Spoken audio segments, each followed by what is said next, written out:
ভালোবাসা মানে হচ্ছে দুজন মানুষ একজন আরেকজনকে বুঝবে। মেয়েদেরকে বলবো যে টক্সিক কোনো রিলেশনশিপের থেকে নিজের সময়, নিজের মেধা, নিজের কোনো কিছুই আসলে নষ্ট করা উচিত নয়। নিজে ব্রেকআপ করে ফেলেছেন, ছেলেটা কষ্ট পায়নি? কষ্ট তো পেয়েছে। বর্তমানে কে আছে? বর্তমানে সিঙ্গেল। আমি চাকরিজীবী পেয়েছি, বিজনেস করে এরকমও পেয়েছি। লাস্ট জন কি ছিল? চাকরিজীবী? কিছুই করে না, বেকার, এই জন্য ছেড়ে দিয়েছে। আপনার মধ্যে কি মনে হয়, সঠিক মানুষ খুঁজে পাওয়া কঠিন না সঠিক সময়? সঠিক মানুষ। আমরা আসলে সব কিছুই হারাই, মানুষও হারাই, সময়টাও হারাই। আমি গতকাল যা চলে গেছে তা আমি আজ পাবো না। লাউড অ্যান্ড ক্লিয়ার, শোনা যায় আমার কথা? দর্শক, আমন্ত্রণ জানাচ্ছি আমাদের নতুন অনুষ্ঠান লাউড অ্যান্ড ক্লিয়ারে, যেখানে প্রতি আয়োজনে আপনাদের সাথে আছি আমি তমা রশিদ। তবে আয়োজন ভেদে কিন্তু আপনাদের পছন্দের গেস্টরা রয়েছেন আমার সাথে। আজ আমাদের সাথে রয়েছে মডেল, অভিনেত্রী এবং একসময় বিজ্ঞাপনে যাকে খুব বেশি দেখা যেত তিনি সুস্মি রহমান। স্বাগত জানাচ্ছি, কেমন আছেন? ভালো, আপনি কেমন আছেন? খুব ভালো আছি। একদম ফর্মাল কোনো কোয়েশ্চেনে যাব না, ডিরেক্ট কিছু কোয়েশ্চেন করব। অনেক কোয়েশ্চেন আছে মাথায় এবং কিছু সেগমেন্টও ভাগ করে রেখেছি, সো আমরা সেগুলোতে চলে যাচ্ছি। দর্শক, চলে যাচ্ছে আয়োজনের প্রথম সেগমেন্ট, দ্য রিয়েল ইউতে। আপনাকে মানুষ সব থেকে বেশি কি কারণে ভুল বুঝে? আমি একটু বেখেয়ালি, তো এই বিষয়টাতে মানুষ আমাকে একটু বেশি ভুল বুঝে।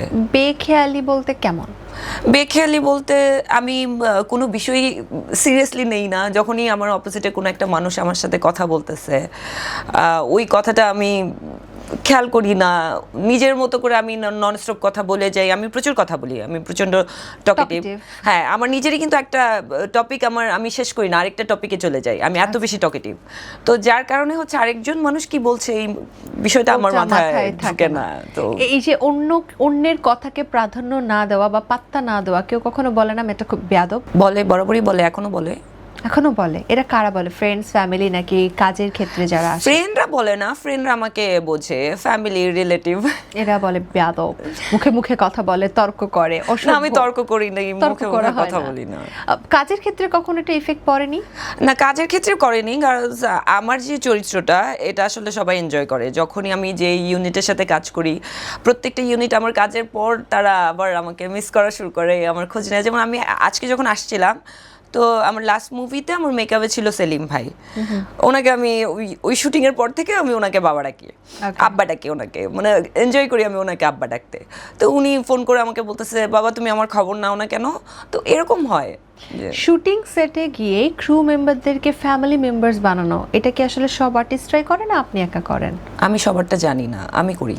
ওকে, এটা পজিটিভ না নেগেটিভ? আমার জন্য পজিটিভ। অনেকে তো মনে হয় এটাতে নাক ছিটকাও যে তো তুমি কেন তার সাথে এত সখ্যতা মেনটেন করছো, এমন কথা কখনো আপনাকে শুনতে হয়েছে? আমি ডিরেক্ট কখনো শুনতে হয়নি, হয়তো আমার কখনো কোনো কো আর্টিস্টের কাছ থেকে শুনতে হয়েছে যে তুমি সবার সাথে এমন করে কেন কাজ করছো, সবার সাথে এত হাসি খুশি কেন কথা বলছো। তো আমার কাছে না প্রত্যেকটা মানুষই আমার, যখন যে মানুষটাকে আমি যে মানুষটার সাথে কাজ করছি, একটা ইউনিটে আমি যখন কাজ করি, ক্যামেরা, মেকআপ, আমরা অনেকগুলো মানুষের সাথে কাজ করি। তো আমার কাছে মনে হয় কি পুরোটাই আমার নিজের পরিবার। আমি বাসা থেকে গিয়ে আমার বাবা মা ভাই বোন সবার কাছ থেকে গিয়ে আমি একটা ইউনিটের সাথে কাজ করছি। তো এখানে আমি না সবার সাথে আমার সম্পর্ক বানাতে আমি পছন্দ করি। তো কখনো কারোর কথায় সেটা আসলে যায় আসে না। অন ক্যামেরা না অফ ক্যামেরা, সুস্মি রহমান কোনটা সব থেকে বেশি পছন্দ করে? Of camera. অফ ক্যামেরা কেন? নিজের চরিত্রটা। ওকে, মানে নিজেকে সব থেকে বেশি ভালোবাসা হয়, সেক্ষেত্রে অন ক্যামেরায় বারবারই কি নিজেকে ফেক ভাবে উপস্থাপন করা হয়, নাকি সেই নিজস্ব যে একটা বাবলি পোনা সেটাকেও রেখে দেওয়া হয়? আমি তো বাবলি বরাবরই, আর একটু বুদ্ধিশুদ্ধি কম আমার। তো আমি যখন যে চরিত্রগুলো, বুদ্ধি কম হয়, এটা কি সত্য? মনে হয়। আচ্ছা। তো আমি যে চরিত্রগুলো পাই, প্রচণ্ড ম্যাচিউর একটা চরিত্র পাই, যে মেয়েটা সারাক্ষণ কান্নাকাটি করে, ইমোশনাল। তো ইমোশন আমার মধ্যে খুব বেশি নেই, কান্নাকাটি করার ওই ইমোশনটা আমার মধ্যে খুব বেশি নেই। হ্যাঁ, ইমোশন আছে, আমি আরেকজনের কষ্ট বুঝছি, কিন্তু ওই যে কান্নাকাটি করা, এত বড় বড় ডায়লগ দেওয়া, ওই প্রেম, ওগুলো আমার মধ্যে নেই। প্রেম ইমোশন নেই দেখে কি সুস্মি রহমান এখনো বিয়ে করতে পারেনি? বিষয়টা আসলে কি? বিয়ের প্রসঙ্গটা আমি আজ পর্যন্ত বিয়ের সংজ্ঞাটা বুঝি না। হ্যাঁ, তো বিয়ের সংজ্ঞাটা বোঝার মতো ওই ম্যাচুরিটিটা আমার মধ্যে এখনো আসেনি। কেন কোনো ছেলে ভালোবাসি কথা বলে না? বলে, ছেলেরা তো বলে, আমিও বলি। তো আমার কাছে মনে হয় যে ভালো লাগাটাই ভালোবাসা, পরিপূর্ণ ভালোবাসাটা বোঝার মতো ওই সময়টা আমার এখনো আসেনি। কতগুলো ছেলে এখন পর্যন্ত আসলে বিয়ে করবেন ভেবে প্রেম করেছেন কিন্তু করতে পারেননি? আমি বিয়ে করব ভেবে কারোর সাথে আগাইনি। আচ্ছা, এই জন্য কি বিয়েটি হয়নি? বাসা থেকে বলছে, তো বিয়েটি হয়নি হচ্ছে আমি আসলে একটা পরিবার, বিয়ে মানে তো হচ্ছে একটা পরিবারকে মেনটেন করা, একটা সংসার মেনটেন করা, বাচ্চা কাচ্চা, ফিউচার, হাজব্যান্ড, তো অনেক বিষয় আসলে মেনটেন করতে হয়। যেমন আমি আমার বাবা মাকে দেখি, আমার আত্মীয় স্বজনদের দেখি যারা বিয়ের আমি একটু প্রশ্নটা তাহলে উল্টোভাবে করি, সুস্মির রহমান কবে বিয়ে করবে? আমি বুঝতে পেরেছি প্রেম নিয়ে আর কথা বলে লাভ নেই, বরং সুস্মির রহমান কবে বিয়ে করবে? আমি যখন এই বিষয়গুলো আসলে বুঝবো যে একটা সম্পর্ক কি করে মেনটেন করতে হয়, হাজব্যান্ড ওয়াইফের একটা পরিবার কি করে ম্যানেজ করে চলতে হয়, সমাজ কি করে এই বিষয়গুলো ম্যানেজ করে চলতে হয়, তো ওই ম্যাচুরিটিটা আমার ভেতরে আসুক। আর বিয়ে করার পর তো আমাকে মা হতে হবে, তাই না? তো আমার মাকে দেখেছি, সে খুবই আর্লি তার বিয়ে হয়েছে, তার 4টা বাচ্চা 4 রকম, তো 4 জনকে তার 4 রকম করে ম্যানেজ করতে হয়। তো এই সব কিছু মিলিয়ে আসলে একটা বাচ্চা ধারণ করা, সেই বাচ্চাটাকে নিয়ে আসা, সেই বাচ্চাটাকে বড় করা, এগুলো অনেক বড় একটা রেসপন্সিবিলিটি। তো এইটা আসার মতো ওই সময়টা আমার এখনো মনে হয় না এসছে। তো সেই সময়টা আপনার জন্য দ্রুত আসুক, সেই শুভকামনা করে যাচ্ছি। আপনার বিয়েতে আসলে আমরা সবাই দাওয়াত পাবো না জানি, বাট আমরা যাওয়ার চেষ্টা করব, বা আপনার জন্য শুভেচ্ছা বা শুভকামনা আগে থেকে দিতে চাই। এমন একটা অভ্যাস বলুন যেটা আপনাকে সবার থেকে ব্যতিক্রম করে। মন একটা অভ্যাস যেটা দর্শকেরা জানলে অবাক হয়ে যাবে। আমার ভেতরে না, মানে আমি কিছু লুকিয়ে রাখতে পারি না। পেট পাতলা? আমি পেট পাতলা বলবো না, মানে আমি অন্যের কথাগুলো আমি গোপন রাখি, নিজের কথাগুলো আমি গোপন রাখি না। ওকে। তো মানুষ হয় না যে হাইড করে রাখে যে ওকে আমি দেখতে একরকম আর ভেতরে আমি আরেক রকম, মানে আমি যেরকম এটা মানুষ বুঝতে, যে কোনো মানুষ বুঝতে 5 মিনিট সময় লাগবে। তো এটা তো আসলে সবাই না। হ্যাঁ, আসলে কি নিজেকে খুব সহজে অন্যের কাছে উপস্থাপন করা, অর্থাৎ আপনি কেমন সহজে মানুষ বুঝে যাবে, এটা কি ভালো দিক না খারাপ দিক? অনেকে কিন্তু বলে যে একটু কমপ্লিকেটেড হওয়া উচিত, মানুষ যেন সহজে বুঝতে না পারে আমি কি চাই, কি বলি, কি করি। না, আমি এটা পছন্দ করি না। আমি চাই যে আমি যেরকম, মানে মানুষ এটাই জানুক আমাকে, আর যারা আমাকে এটা জেনে আমার লাইফে থাকবে সেই মানুষগুলো আমার এটা জেনেই থাকুক, আর যে মানুষগুলো থাকবে না, ফেক মানুষ আমি পছন্দ করি না, তো সেই মানুষগুলো সরে যাবে। স্নেক ফ্রেন্ডস নেই লাইফে? অনেক আছে। তাহলে তাদেরকে কেন সহ্য করছেন? করছি। আমরা আসলে কি লাইফ স্টেটমেন্ট তো তাহলে নিজে পরিবর্তন করছেন? না না না, এটা তো আমার ক্ষেত্রে, যেমন আমরা লাইফে সবগুলো মানুষ বাদ দিয়ে তো চলতে পারবো না, পারবো না? না, একদম না। আমি যখন দেখবো যে আমার লাইফ থেকে আমার বাদ দিতে হবে, তো সব মানুষগুলোকেই বাদ দিয়ে দিতে হবে। ম্যাক্সিমাম স্নেক আপনার জীবনে, কোনো একজন স্নেকের নাম বলতে চান, আজকে এক্সপোজ করতে চান কাউকে? কোনো মেয়ে না ছেলে, সব থেকে বেশি স্নেক কারা হয়? মেয়েরা স্নেক হয়, মেয়েরা মেয়েদের ক্ষতি করে, এরকম কিছু? এই প্রসঙ্গে আমরা অনেক কথা বলতে পারি, বাট সেই আর দিকে যাব না। বলছিলেন যে বিয়ে বা মা হওয়া নিয়ে এখনো পরিপক্কতা হয়ে ওঠেনি আপনার, সেটার জন্য আসলে কোনো বয়স ম্যাটার না, সামাজিক অবস্থান বা নিজের মেন্টালিটিটা আসলে কতটুকু আমরা ডেভেলপ করতে পারছি বা পরিপক্কতা নিজের উপর, এটা সমাজ বা বয়সের উপর সবসময় ডিপেন্ড করে না। সেক্ষেত্রে আমাদের চারপাশে তো আমরা দেখেছি এখন অনেক ধরনের সাইকিয়াট্রিস্ট আছে, কনসালটেন্সি ফার্ম আছে, যারা বিয়ে, বাচ্চা, রিলেশনশিপ নিয়ে বিভিন্ন ধরনের সাজেশন দিয়ে থাকে। তাদের কাছে যাওয়ার ইচ্ছে আছে? না, আমার নেই, আমার সেরকম কোনো সমস্যা নেই। আসলে কি, মানে আমার কাছে যেটা মনে হয়, ধরেন আর্লি ম্যারেজ কিন্তু এখনো হচ্ছে, এটা যে আমাদের মাদের সময় হতো তা না, এখনো হচ্ছে। একটা মেয়ের ভেতরে সম্পূর্ণ ম্যাচুরিটি আসার আগে তাকে ধরে বিয়ে দিয়ে দিচ্ছে, সে একটা বিয়ে, একটা সম্পর্ক বা তার সন্তান সবকিছু বোঝার আগেই তার কিন্তু আর্লি বিয়ে হয়ে যাচ্ছে না? বা একটা ধরেন আমার মতোই একটা মানুষ, আমাকে ধরে আমার ফ্যামিলি বিয়ে দিয়ে দিল, বিয়ে দেওয়ার পর হয়তো তারা ভাবলো যে একটা সময় গিয়ে ঠিক হয়ে যাবে, বা একটা সময় গিয়ে আমি সম্পর্কগুলো ম্যানেজ করতে পারবো, যেহেতু আমি আমার পরিবারের সম্পর্কগুলো আমি ম্যানেজ করতে পারি, ওই সম্পর্কগুলো ম্যানেজ করতে পারবো। আদৌ কি তাই? আপনি দেখেন, আমরা সোশ্যাল মিডিয়ায় আজকাল অনেক কিছু দেখি, হাজব্যান্ড ওয়াইফের মারামারি দেখি, খুন করে ফেলতেছে, এটাও দেখতে, আমি মানে অন ক্যামেরা এটা বলছি। তো এগুলো দেখছি, সন্তান রেখে মা চলে যাচ্ছে, অন্য রিলেশনশিপ মেনটেন করছে, এরকম অনেক কিছুই আমরা আসলে Even দেখি। আমরা এটাও দেখছি যারা আসলে রিলেশনশিপ নিয়ে কনসালটেন্সি দেয় তাদের সংসারও ভেঙে যাচ্ছে। সো আমার কাছে মনে হয় কি যে একটা মানুষ আসলে নিজের ভেতরে আসলে বিষয়টা রপ্ত করা উচিত, আসলে আমি কতটুকু একটা সংসার করতে পারবো বা আমি কতটুকু একটা সংসার ম্যানেজ করতে পারবো। ওয়ার্স্ট সিচুয়েশন না করে সিচুয়েশনের মধ্যে পা দেওয়া উচিত না। আমরা করি কি যে সবার কথা শুনে একটা সিচুয়েশনে পা দেই, তারপরে জিনিসটা ওয়ার্স্ট হয়ে যায়, তখন চারপাশের মানুষ বলে এইভাবে কেন সিচুয়েশনটাকে হ্যান্ডেল করলে, অন্যরা করছে না, সবাই সেম না, সবাই সেম গতিতে চলবে না, সেম রেখায় চলবে না। সো সিচুয়েশন না বোঝার আগে পা দিয়ে শুধু শুধু সিচুয়েশনটাকে ওয়ার্স্ট করার দরকার নেই, হয় ভালো হোক নাহলে হয়েও না। আমার ক্ষেত্রে এটাই হয়েছে যে আমি আজ পর্যন্ত এমন কিছু করিনি যেটা আমার পরে মনে হয়েছে আমি ভুল করেছি। তো আমি জেনে বুঝে আসলে করতে চাই। একদম ঠিক। আমার মনে হয় দর্শক জেনে বুঝে ভুল করা উচিত, তাহলে সেই ভুললে কষ্ট থাকবে না। কিন্তু অন্যের কথায় যদি কোনো ভুলে আপনি পা দিয়ে দিন, পরে আসলে সারা জীবন পস্তানো ছাড়া কোনো গতি থাকবে না। ধরুন গুজব তো সবার নামে থাকে, আপনার নামে এমন কি গুজব আছে যেটা আপনি যদি সুযোগ পান মুছে ফেলে দিবেন একদম? না, আমার নামে কোনো গুজব নেই। কোনো ধরনের গুজব নেই। আপনি শুরুতে বলছিলেন যে যা আছে মনে সব সবাই জানে, আপনার সম্পর্কে সবাই সব জানে, ওপেন সিক্রেট। সো কোনোই গুজব নেই, যা শোনা যায় সব সত্য। দর্শক চলে যাচ্ছে আমাদের পরবর্তী সেগমেন্ট লাভ অ্যান্ড রিলেশনশিপে। অবশ্য রেসপেক্টও যুক্ত এর সাথে। ভালোবাসার মানুষ আসলে কিভাবে শক্তিশালী হয় বা কাকে দেখলে মনে হয় আইডল লাভার? আমার কাছে যেটা মনে হয়, ভালোবাসা মানে হচ্ছে দুজন মানুষ একজন আরেকজনকে বুঝবে। আমি যার সাথে আমি সম্পর্কে থাকবো সেই মানুষটা আমাকে বুঝবে, আমি বলার আগে সেই মানুষটা আমাকে বুঝবে, সেম থিং আমি তাকে বুঝবো। মানে আরেকজনের মতো তাকে হতে হবে না, সে তার মতোই থাকুক। তো আমার কাছে এরকমই মনে হয়। ভালোবাসা মানুষকে আসলে শক্তিশালী করে তোলে, একটা মানুষকে না দুর্বল করে তোলে। আমরা এরকম অসংখ্য নজির দেখি যেখানে একটা মেয়ে পাওয়ারফুল হয়ে যায় তার লাইফ পার্টনার বেটার হলে, আবার আমরা এরকমও দেখি একটা মেয়ে খুব পাওয়ারফুল ছিল বাট এখন খুবই উইক হয়ে গেছে তার লাইফ পার্টনারের জন্য। আপনার কাছে কি মনে হয়, আপনার লাইফে ভালোবাসার মানুষ কি শক্তিশালী বানাবে আপনাকে না দুর্বল বানাবে? সেটা ডিপেন্ড করে, যদি সম্পর্কটা আমি রাইট পার্সনের সাথে থাকি। আর হয় না যে আজকাল অনেকগুলো সম্পর্ক আছে টক্সিক থাকে, তো আমি আমার আশপাশে অনেক দেখেছি যে সম্পর্কগুলোর মধ্যে ঝগড়াঝাটি থাকে, বোঝাপড়া কম থাকে। এই বিষয়গুলো যখন থাকে না তখন তো দুর্বল হয়ে যায়। আর যখন দুজন মানুষকে বোঝে, তো এরকম একটা ভালো সুন্দর সম্পর্ক থাকে, তখন তো অবশ্যই সে মানুষটা স্ট্রং থাকে। একটা কথা আসলে টেনে আনতে চাই, আমরা যখন একটা ভালোবাসায় যাই তখন আমাদেরকে কিন্তু দেখছে, বা আপনি যখন যার সাথে প্রেম করছেন সে কেমন আপনি দেখেই প্রেম করছেন, আপনাকে দেখেই প্রেম করছে।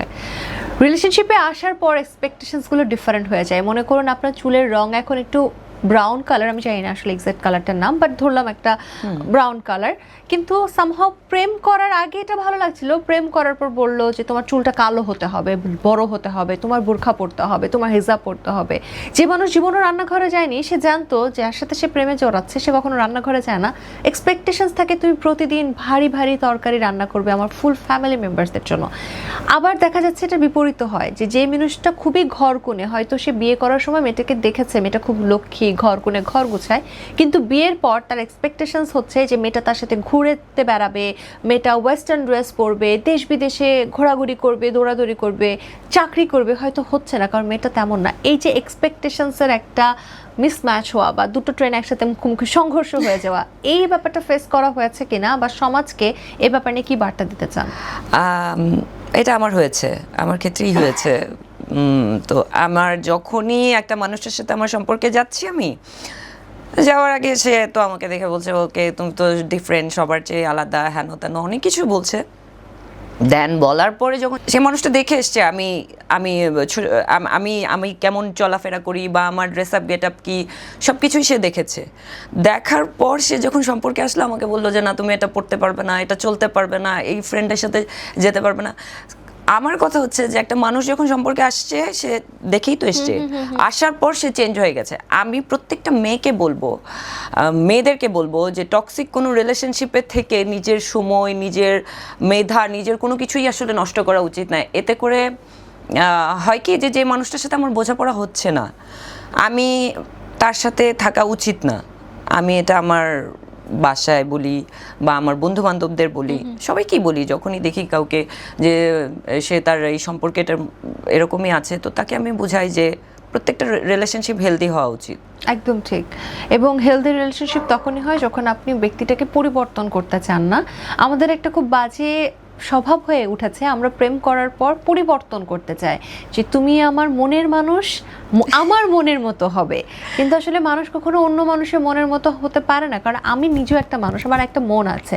আমি চাইলে আপনার মনের মতো হতে পারবো না, তাহলে আমার মনটাকে কে স্যাটিসফাইড করবে?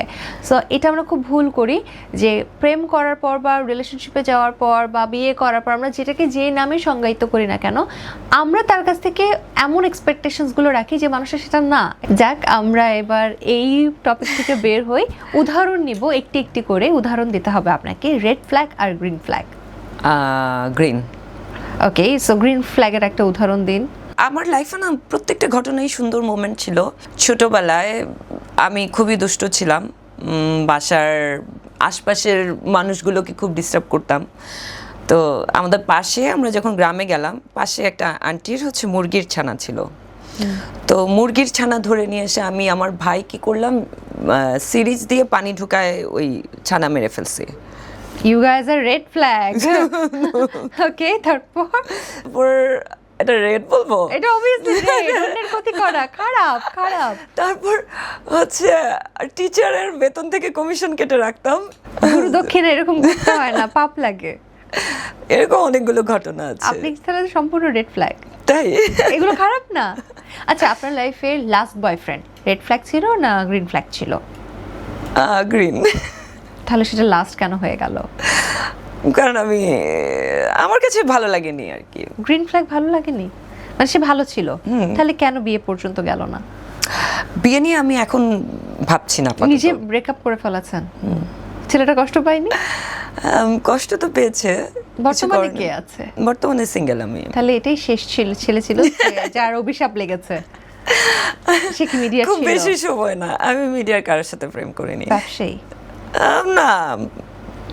আপনি আসলে প্রেম করার সময় আসলে কাদের সাথে প্রেম করেন? যে ব্যবসায়ী হতে হবে, রাজনীতিবিদ হবে, চাকরিজীবী হতে হবে, মডেল হতে হবে, সিঙ্গার হতে হবে? না না, আমি প্রফেশন দেখে কারোর সাথে প্রেম করি না। ওকে, যেটা যখন ভালো লেগে যায়। করার পর আসলে তাকে কোন প্রফেশনের পেয়েছেন? প্রেম করার পর চাকরিজীবী পেয়েছি, বিজনেস করে এরকমও পেয়েছি। লাস্ট জন কি ছিল? চাকরিজীবী? কিছুই করে না, বেকার। এই জন্য ছেড়ে দিয়েছে। বেকার ছেলেরা, তোমরা বিশ্বাস করো, বেকার থাকলে তোমাদের সাথে কোনো সুন্দরী মেয়ে থাকবে না, মানে কোনো মেয়েই থাকবে না। তো কাজ করতে হবে, সেটা যে কোনো কাজ হতে পারে, হালাল উপায়ের ভালো কাজ। চিন্তায় ডাকাতে করা যাবে না, ভালো কাজ করতে হবে। আচ্ছা, সম্পর্ক টিকিয়ে রাখার জন্য ইগোটাকে কি বাদ দেওয়া উচিত? আমরা অনেকে বলি যে ইগোর জন্য সম্পর্ক নষ্ট হচ্ছে, ইগোর জন্য কথা বলছি না, ইগোর জন্য সরি বলছি না। আসলে সম্পর্ক টিকানোর জন্য ইগোটাকে বাদ দেওয়া উচিত না ইগো রেখে সম্পর্ক মেনটেন করা উচিত? ইগো অবশ্যই থাকা উচিত না, যে কোনো সম্পর্কের মধ্যেই থাকা উচিত না, তবে ব্যক্তিত্ব থাকা উচিত। সেলফ রেসপেক্ট, ইগো আর সেলফ রেসপেক্ট দুটো আলাদা জিনিস। আমরা অনেকে সেলফ রেসপেক্টটাকে ইগোতে পরিণত করি। যেমন ধরুন, যে একটা যদি উদাহরণ দেই আমরা, কেমন উদাহরণ দেবো? ধরুন হাজব্যান্ড ওয়াইফকে মারছে, এটাতে ওয়াইফের কিন্তু সেলফ রেসপেক্ট চলে যাচ্ছে, এটা কিন্তু ইগো হার্টের কোনো বিষয় না।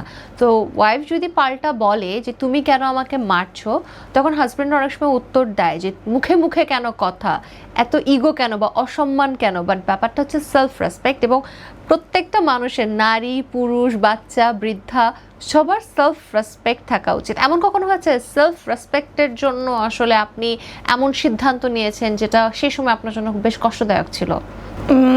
আমি এখন পর্যন্ত ওই পর্যায়ে যেতে হয়নি আমার।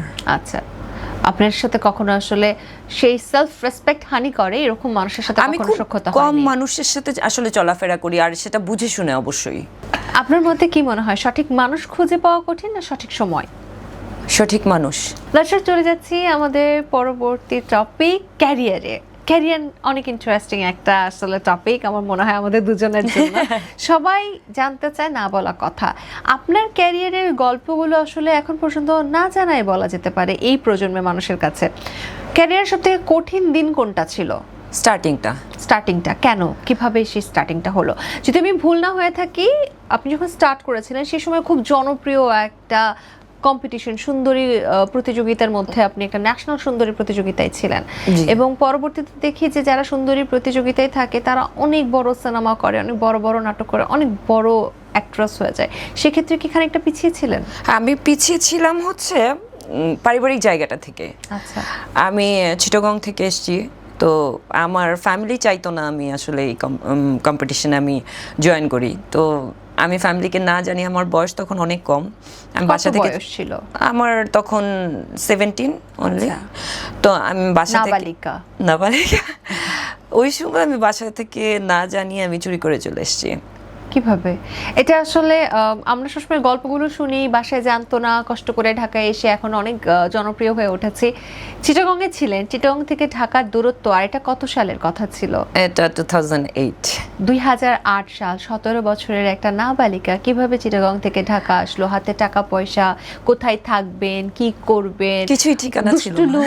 দুষ্ট লোক থাকে, আসলে পুরো গল্পটা খুব সুন্দরভাবে জানতে চাই। আসলে কি, আমি যে সময়টা এসেছি ওই সময় আসলে তখনকার মানুষ আসলে অন্যরকম ছিল। এখন যেরকম আমি এত বড় হয়ে গেছি, এখন বাসা থেকে আমার নিচে নামতেই ভয় লাগে।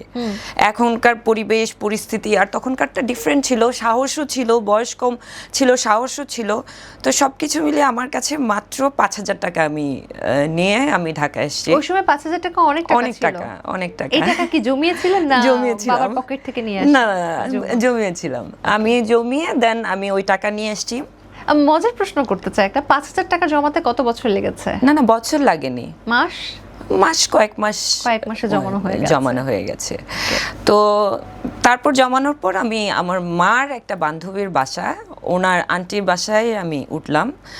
এখানে আমার আরও রিলেটিভ আছে, তারা কেউই চাইতো না, যেহেতু তো আমি কারো বাসায় উঠতে পারবো না, তাহলে আমাকে ধরে নিয়ে যাবে। তো যার কারণে আমি ওনার বাসায় যখন এসেছি, আমি নিজে থাকছি, সাথে আমার সাথে আরেকজন কন্টেস্ট্যান্টকে আমি রাখছি। ও সো সুইট। আপনার মা জানতো এটা? আম্মু পরে জেনেছে। আচ্ছা, মানে আপনার মায়ের বান্ধবী ভালো বান্ধবী না, সে মেয়েকে গোপন করেছে, বান্ধবীকে বলেনি। তারপর যখন আমার বাসা থেকে জানলো, বললো আমাকে বের করে দিতে। আমার বাসা থেকে বললো আন্টিকে। আরো একজন কন্টেস্ট্যান্টকে আপনার সাথে রেখেছিলেন, সেও কি চিটাগং এর ছিল? না, সে এসেছিল রাজশাহী থেকে মেবি। আরে দরদি। তারপর হচ্ছে আম্মু যখন জানলাম, আম্মু বললো যে আমাকে ওনাকে বের করে দিতে। তো উনি আমাকে বললো বেরিয়ে যেতে হবে। তখন আমি আমার কাজিনকে ফোন করলাম। আমার কাজিন আমাকে মিরপুর থাকেও এসে আমাকে মিরপুর নিয়ে গেল। তারপর মিরপুর থেকে আমি আমাদের রিহার্সাল হচ্ছে বিজয়নগরে, ওখানে আমি আসা যাওয়া করতাম। এটাও আমার খুব টাফ টাইম ছিল ওই সময়টা। তারপর আমার কন্টেস্টটা শেষ হলো, শেষ হওয়ার পর আমাকে আবার ধরে নিয়ে গেল, আবার আটকে ফেললো, আবার আমি পালিয়ে চলে এসেছি। তখন আমার ডান হাতটা ভেঙে যায়। পালানোর জন্য নাকি মার দিয়ে? না, পালানোর জন্য। আমি যখন আসার পর আমি রিক্সায় করে আমি ধানমন্ডি থেকে আমি মিরপুর আসছিলাম, ছিনতাইকারী ব্যাগ টান দিয়েছে, ব্যাগের সাথে আমি পড়ে যাই। ছিনতাইকারী সে ব্যাগের ভিতর কি ছিল? আমার ওয়ালেট ছিল, আমার ছিল মনে নেই, বেশি হওয়ার কথা না, হয়তো 1,500 এরকমই হবে হয়তো। আমার অনেক বছর আগের কথা তো মনে নেই। মোবাইল ফোন ছিল, দুটো মোবাইল ফোন ছিল, একটা আমার পকেটে, একটা আমার ব্যাগে। তো 8 সালে দুটো মোবাইল, 8 সালে দুটো মোবাইল কি করতেন? তখন তো সোশ্যাল মিডিয়ারও এত রমরমা ব্যাপার ছিল না। দুটো মোবাইল ছিল। বরাবরই আমার স্কুল থেকে আমার কাছে দুটো মোবাইল থাকতো, একটা প্রেম করার জন্য, একটা পরিবারের জন্য। না, তখন আমি প্রেম সেম বুঝি না। আমি খুবই কনজারভেটিভ একটা ফ্যামিলিতে বড় হয়েছি, সো প্রেম সেম বুঝি না। একটা আমার বড় বোন দিয়েছে, একটা বাবা দিয়েছে। তো তারপর হচ্ছে আমার লাকিলি হচ্ছে আমার ওয়ালেট, মোবাইল সবকিছু পড়ে যায়। তারপর আমি পড়ে গিয়ে আমার হাতটা ভেঙে যায়। ভেঙে যাওয়ার পর আমাকে আবার হচ্ছে বাসায় নিয়ে যায়। এরকম করে 2-3 বার আমাকে নিয়ে যায়। আমি 2-3 বার আবার চলে এসেছি। 3-3 বার বাসা থেকে পালানোর পর অবশেষে বাসা থেকে বেরিয়ে করে দিয়েছে। আর না তারাই চলে আসছে। তারাই চলে আসছে, যে বুঝতে পেরেছে এটাকে হয় ফেলে দিতে হবে, না এটার সাথে শিফট হতে হবে। এই যে এই পরিবারের সাথে স্ট্রাগল করা হলো, এর জন্য কি আসলে কাজে পিছিয়ে পড়তে হয়েছিল? কাজ আসছিল না? অনেক পরে এটা ওভারকাম কিভাবে হয়েছে, নাকি হয়নি কখনো? আমি অনেকগুলো কাজ বাদ দিতে হয়েছে। আমি এত বড় হওয়ার পরও আমি বাসায় আসলে ওই ফ্রিডমটা এখনো পাই না। তাহলে বিয়ে করে ফেলে, কারণ মারা বলে না স্বামীর সংসারে সব ফ্রিডম পাবা। তো আসলে এখনো অবধি আসলে কি চ্যালেঞ্জ ফেস করছেন কাজের জন্য? আসলে আমাদের সময়, আমি যে সময়টা শুরু করেছি ওই সময়টা আমি আমাদের সময় বলবো। ওই সময়টা আসলে কাজ করাটা সহজ ছিল, কারণ কম্পিটিশন কম ছিল, আর কাজের সুযোগগুলো ভালো ছিল, এনভায়রনমেন্টগুলো ভালো ছিল। এখনও ভালো আছে, আমি এখন খারাপ বলবো না। কিন্তু এখন আসলে যারা কাজ করছে, কিছু কিছু মানুষ চেঞ্জ হয়ে গেছে, ধরনগুলো বদলে গেছে।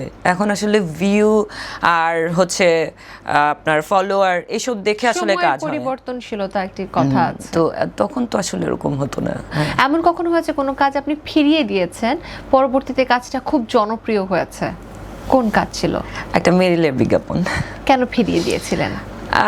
তখন আমি গ্রামীণ ফোনের ব্র্যান্ড অ্যাম্বাসেডর ছিলাম। তো তখন গ্রামীণ ফোনের আমার কাজের চাপটা বেশি ছিল, যার কারণে আমি মেরিল স্প্ল্যাশের একটা বিজ্ঞাপন ছিল, ওই বিজ্ঞাপনটা করতে পারিনি। কখনো কোনো সিনেমার প্রজেক্ট ছিল এরকম যেটা ফিরিয়ে দিয়েছেন? অনেক প্রজেক্ট ফিরিয়ে দিয়েছি, কিন্তু কখন কোনটা আসলে লিক করেছে এটা আমি জানি না। কেন সিনেমার প্রজেক্টগুলো ফিরিয়ে দেওয়া হয়েছে? সিনেমাটা বড় মাধ্যম, বিজ্ঞাপনের মতো একটা তুচ্ছ মাধ্যমকেও আপনি মনে করে এখন পস্তাচ্ছেন, তাহলে সিনেমা কেন না? সিনেমা আসলে যেটা আমার কাছে মনে হয় যে আমি আসলে করতে পারি সেটা আমি করছি, যেটা মনে হচ্ছে যে আমি আসলে ওই জায়গাটায় আমি গিয়ে কাজ করতে পারবো না, ওটা করছি না। এই যে বিজ্ঞাপনকে আপনি এত মিস করছেন, বা বিজ্ঞাপনের সেই মেরিলে বিজ্ঞাপনটা করতে পারেনি দেখে মনক্ষুণ্ণ কেন? কি হয়েছিল সেই বিজ্ঞাপনে? না, ওটা ছিল প্রভাপুর পর মেরিল স্প্ল্যাশ হচ্ছে ওরা মডেল চেঞ্জ করবে। তো তখন হচ্ছে ওরা আমাকে অফার করলো। তখন আমি একই সময় আমি আসলে গ্রামীণ ফোনে অনেকগুলো বিজ্ঞাপন করছিলাম তখন। এই জন্য আর সেখানে সময় দেওয়া হয়নি। এই যে দুটো বিজ্ঞাপন প্রতিষ্ঠান, মানে দুটো কোম্পানির নাম আসছে দেখে আমি আরও একটি কথা বলতে চাই, সেটা হচ্ছে বাংলালিংক। আমরা যদি দেখি যে বাংলাদেশের জনপ্রিয় তারকারা যাদেরকে আমরা আজ খুব জনপ্রিয় বলি, তারা কিন্তু সে বাংলালিংকের হাত ধরে এসেছে। সেক্ষেত্রে আপনি কেন গ্রামীণ ফোনের হলেন, কেন বাংলালিংকের কাছে গেলেন না? আমি 2009-এ হচ্ছে আমি গ্রামীণ ফোন শুরু করি। তো গ্রামীণ ফোন আমাকে একই সাথে, ওরা যখন কাজ করতো ওরা একটার পর মডেল চেঞ্জ করে ফেলতো। তো আমাকে দিয়ে ওরা প্রথম একটা ডিজিজের কাজ করালো, সিম কার্ডের ভেতরে আমার ছবি থাকবে। তো ওদের এটার পর ওরা আমাকে যে ক্যাম্পেইনটা দিয়েছে, ওই ক্যাম্পেইনটা আসলে আমাকে একই রাতের ভেতরে পাবলিসিটি বেশি দিয়েছে। ওকে। তো এটার পর আসলে আমি গ্রামীণ ফোন আর ছাড়তে ইচ্ছা করিনি। তারপর বাংলালিংক থেকে আমাকে বলা হয়েছিল, তখন একটা ছোট বিজ্ঞাপনের জন্য বলা হয়েছিল, এরকম বড় সরে কোনো বিজ্ঞাপনের জন্য বলা হয়নি। আচ্ছা, কখনো আসলে হয়তো ছোটটা করলে আরো পাওয়া হতো, বাট আপনি আর জানেন। অভিনয়ের এই জগতে আসলে কোনটা বেশি ইম্পর্ট্যান্ট, ট্যালেন্ট না নেটওয়ার্কিং? দুটোই। কোনটার জন্য আসলে আপনি পিছিয়ে পড়েছেন, ট্যালেন্টের জন্য না নেটওয়ার্কিং এর জন্য? নেটওয়ার্কিং। কেন, কারোর সাথে সখ্যতা মেনটেন করেননি? আমি আজ পর্যন্ত করা হয় না। আমার যখন কাজটা হয়ে যাওয়ার পর আমি বাসায় ঢুকে যাই। সো আমার ওইভাবে আসলে কারোর সাথে যোগাযোগ মেনটেন করা, এগুলো করা হয় যেটা প্রয়োজন ছিল হয়তো ক্যারিয়ারের একটা সময়। ক্যামেরার সামনে কাঁধা ইম্পর্টেন্ট নাকি ক্যামেরার পেছনে কাঁধা ইম্পর্টেন্ট, বা কোনটা আসলে সহজ বেশি? ক্যামেরার সামনে। আমার ইম্পর্টেন্টও মনে হয় সবার সামনে কাঁধাটা। চলে যাচ্ছি পরবর্তী সেগমেন্ট, ভাইরাল চয়েসেসে। আচ্ছা, এখন তো ফুটবল বিশ্বকাপ চলছে, সবাই খুব উন্মাদনা, কোন দল সাপোর্ট করছেন? আমি আসলে ক্রিকেট, ফুটবল এই খেলাগুলো একটু কম বুঝি। তারপর আর্জেন্টিনার ফেভারিট প্লেয়ার কে? মেসি। ফুটবলের যে থিম সং, সেটার সিঙ্গার কে ছিল? সাকিরা। আর্জেন্টিনার জার্সির রং কি? Blue and white. 24 ঘন্টার জন্য যদি অদৃশ্য হয়ে যান, তাহলে প্রথমে কি করবেন? আমার ছোট বোন আমার এগেনস্টে কি করে দেখবো? কেন, খুব ডেঞ্জারাস? লাস্ট কি করেছে সে? আম্মুর কাছে আমার সম্পর্কে উল্টাপাল্টা বলছে। উল্টাপাল্টা বলেছে না সত্য বলেছে? উল্টাপাল্টা। বিচিং করেছে, কি বলেছে? ও, আমি তো শুনিনি, কিন্তু আম্মু রেগেছিল, দ্যাট মিন্স ও কিছু বলেছে। আপনার ছোট বোন চায় না আপনার সাথে আপনার মায়ের সম্পর্ক ভালো থাকুক, সম্পত্তির ভাগ যেন সে পুরাটা পায়? না, বিষয়টা ওরকম না। তাহলে বিষয়টাকে কেন? বিষয়টা হচ্ছে এখন পর্যন্ত প্রপার্টির বিষয় বোঝার মতো ওই ইয়েটা আমার বা আমার ছোট বোনের মধ্যে আসেনি, কিন্তু হচ্ছে আম্মুর সাথে আমার সম্পর্কটা খারাপ করতে চাই, বোঝা যায়, চাই আদর বেশি পাওয়ার জন্য। যদি আপনার ফোন একদিনের জন্য কোনো সাংবাদিকের হাতে দিতে হয়, তাহলে কি আপনি ভয় পাবেন? না, আমার ফোনে এমন কিছুই নেই, আমার ফোন ওপেন থাকে। সাংবাদিকরা আপনাকে সবসময় কোন বিষয়ে সব থেকে বেশি প্রশ্ন করে? প্রেম করছি কিনা, বয়ফ্রেন্ড আছে কিনা। তারপর এখন তো একেবারে কমন কোশ্চেন যেটা সবাইকেই করে, আমাকে শুধু না, সাকিব ভাইয়ের সাথে মুভি করব কিনা। করবেন কবে? শাকিব খানের সাথে আপনার মুভি আসছে কবে? আসলে ওনার সাথে ছবি তো যে কেউ করতে চাইবে, আমি শুধু একা না, সবাই করতে চাইবে, কিন্তু আমি একা চাইলে তো হবে না, ওই পাশ থেকেও আসতে হবে। দেন ওকে, তো সেক্ষেত্রে কি কোনো মিটিং ফিক্স হচ্ছে বা কোনো ডিরেক্টরের সাথে আপাতত আলাপ হচ্ছে? ওকে, গুগল সার্চ হিস্ট্রিতে সর্বশেষ কি সার্চ করেছেন যেটা আমরা জানলে অবাক হব? আমি ড্রেস সারাদিন ড্রেস সার্চ করেন গুগলে? গুগলে ড্রেস সার্চ কিভাবে করেন? হয় কি যে একটা ড্রেস পছন্দ হয়েছে, এটা পিকচার নেন? ওইটা পিকচারটা নিয়ে গুগলে দিয়ে দেয়, হচ্ছে যেটা কোথায় পাওয়া যায় কাছাকাছি, এরকম একটা মানে রেফারেন্স কখন এরকম ভাবে কোনো ড্রেস কেনা হয়েছে ইনফরমেশন পেয়ে? বাবা, লাস্ট কবে শপিং গেছেন? আমি মার্কেটে খুব একটা যাই না, কেন? আমি ভয় লাগে। হ্যাঁ, শপিং মলে ভয় লাগে কেন? ভূমিকম্প, আগুন ধরে যায়, এসব সেটা তো ভয় লাগে। বাসায়ও হতে পারে। সেটা বাসায় হলেও আমার নিজের জায়গা, কিন্তু মার্কেটে গিয়ে বিব্রতকর পরিস্থিতিতে পড়তে চাই না। তাহলে আপনার জামা কাপড় কে কিনে? অনলাইনে সব অনলাইনে কেনা হয়? মার্কেটে যান না কত বছর? মার্কেটে যাই না একেবারে তা না, বাসার আশপাশে পিঙ্ক সিটি বা এরকম গুলশান আশপাশে যে ছোটখাটো মানে একতলা দোতলা দোকানগুলো, ওগুলোতে যাওয়া হয়। রিসেন্টলি একটা স্ট্যাটাস দেখেছি, পিঙ্ক সিটিকে বড় লোকদের বা গুলশানদের একটি মার্কেট বলে অভিহিত করা হয়েছে, যে যাদের অনেক টাকা পয়সা তারা পিঙ্ক সিটিতে টাকা উড়ানোর জন্য, এরকম একটা স্ট্যাটাস ছিল। আমি অ্যাকচুয়ালি স্ট্যাটাসটা মনে নেই, বাট ভাবার তো এরকম ছিল। এই নিয়ে কি বলবেন? আসলে কি সবকিছুর দাম পিঙ্ক সিটিতে বেশি?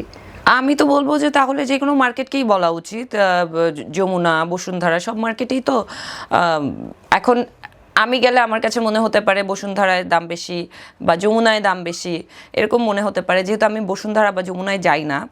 তো আমার কাছে পিঙ্ক সিটি আমার বাসার কাছে, এটা কমফোর্টেবল, আমি এই জন্য ওখানে যাই। তো আমি কোথায় দাম বেশি কম এটা জানি না। ওকে, যদি আপনার জীবন নিয়ে একটা সিনেমা বানানো হয়, তাহলে সেই সিনেমার নাম কি হবে? কমেডি। কমেডি? কমেডি, ওকে ওকে, নাইস। ওকে, যাক, আমরা পরের সেগমেন্টে চলে যাই। দর্শক, চলে যাচ্ছি পরবর্তী সেগমেন্ট, ডিপ কোয়েশ্চেন্সে। এবার একটু ডিপ কোয়েশ্চেন করব। জীবনে সবচেয়ে বেশি কি হারিয়েছেন? মানুষ, সময় নাকি সুযোগ?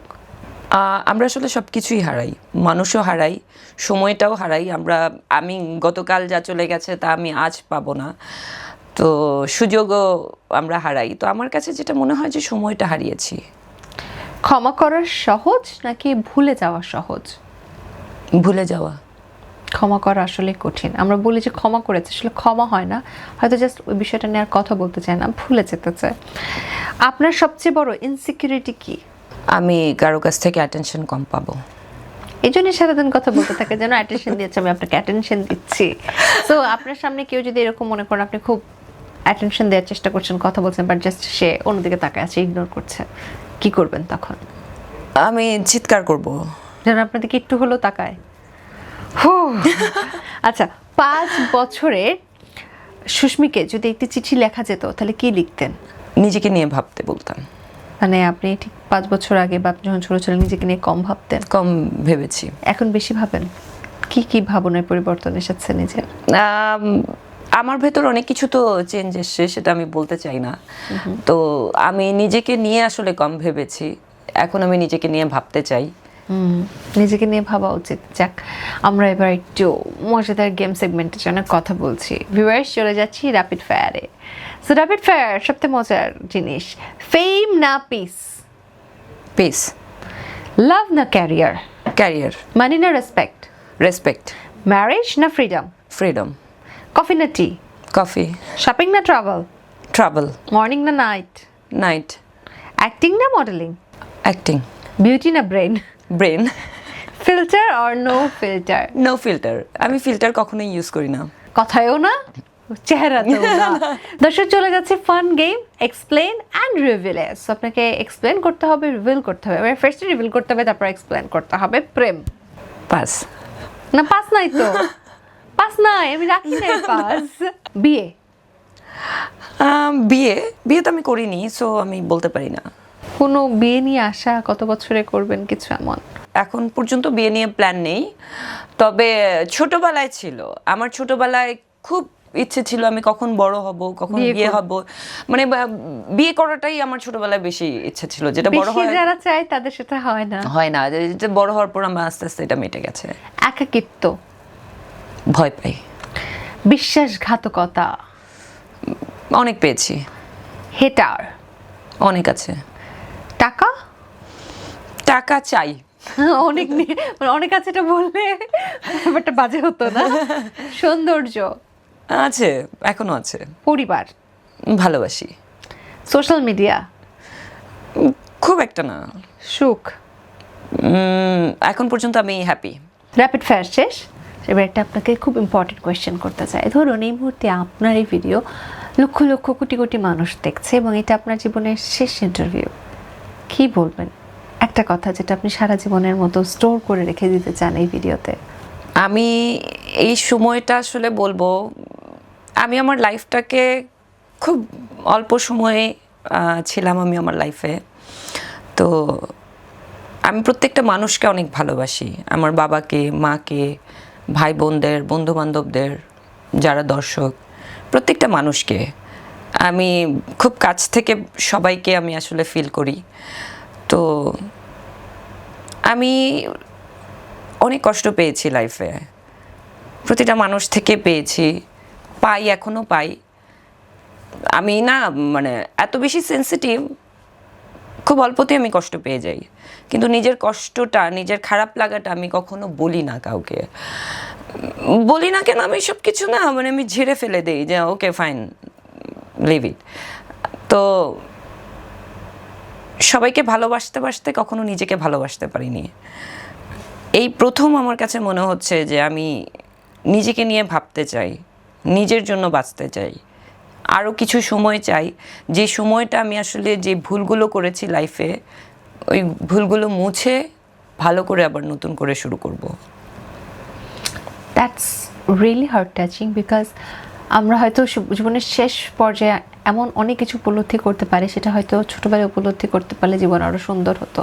জীবন একটাই, সিনেমার মতো বারবার দেখাও যাবে না, আবার গেমের মতো বারবার জীবিতও হওয়া যাবে না, শুধুমাত্র কষ্ট নিয়ে মরে যেতে হবে এই আশায় যে ভুল করেছি, বা এই আশায় কিছু আর করার ছিল না। কথা বলতে বলতে অনেকটুকু পথ পাড়ি দিয়েছি, আপনার জীবনের অনেক কিছু জেনেছি। অসংখ্য ধন্যবাদ লাউড অ্যান্ড ক্লিয়ারে আসার জন্য এবং ক্লিয়ারলি জীবনের কথাগুলো লাউড আকারে বলার জন্য। আবারও দেখা হবে হয়তো অন্য কোনো আয়োজনে, অন্য কোনো মাধ্যমে। ভালো থাকুন, সুস্থ থাকুন এবং ইনশাল্লাহ আবার দেখা হবে। আপনিও ভালো থাকেন। দর্শক, এই ছিল আমাদের আজকে লাউড অ্যান্ড ক্লিয়ারের আয়োজন। আগামী পর্বে আবারও চলে আসবো আপনাদের মাঝে আপনাদের পছন্দের অন্য কোনো সেলিব্রিটিকে সঙ্গে নিয়ে। ভালো থাকুন, সুস্থ থাকুন।